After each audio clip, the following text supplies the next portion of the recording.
Le TAC s'achève ce soir, c'est ce premier forum international consacré à la sécurité liée aux nouvelles technologies. Il s'intéresse aux nouvelles formes de criminalité. Pour y faire face, les pouvoirs publics annoncent qu'ils devront s'appuyer aussi sur les entreprises privées. En Rhône-Alpes, le secteur de la sécurité représente une soixantaine de sociétés, soit près de 4000 emplois. Le reportage de Sophie Valsecki et Thierry Zwiderski. Rien n'échappe à l'œil de ce détecteur laser. Ce visiteur indésirable est immédiatement signalé sur l'écran radar. Bienvenue dans le monde de la sécurité. Cette entreprise de Vaux-en-Velin développe depuis 25 ans des produits de haute technologie pour protéger les sites sensibles de l'armée ou de l'industrie.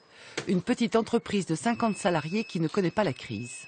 On fait de la croissance, mais c'est surtout grâce à l'augmentation de notre part de chiffre d'affaires à l'export.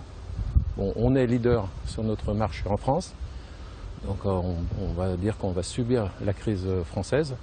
Et la croissance, on l'a fait particulièrement avec les pays étrangers, pour lesquels donc, notre chiffre d'affaires est aujourd'hui de 30%. L'export est aussi un secteur porteur pour cette entreprise de Vénissieux spécialisée dans l'électronique embarquée. La sécurité fait vivre en Rhône-Alpes une soixantaine de sociétés qui emploient 4000 personnes. Depuis 5 ans, elles se sont regroupées en réseau. Objectif, être plus réactifs pour répondre aux besoins du marché.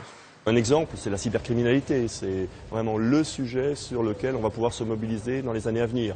Un autre exemple, c'est l'équipement du gardien de la paix en électronique, en traçabilité, en transmission des données, en sécurisation de la transmission de ces données. Donc tout ça, c'est des enjeux formidables. La technologie contre le crime, c'est le thème du forum qui vient de s'achever à Lyon.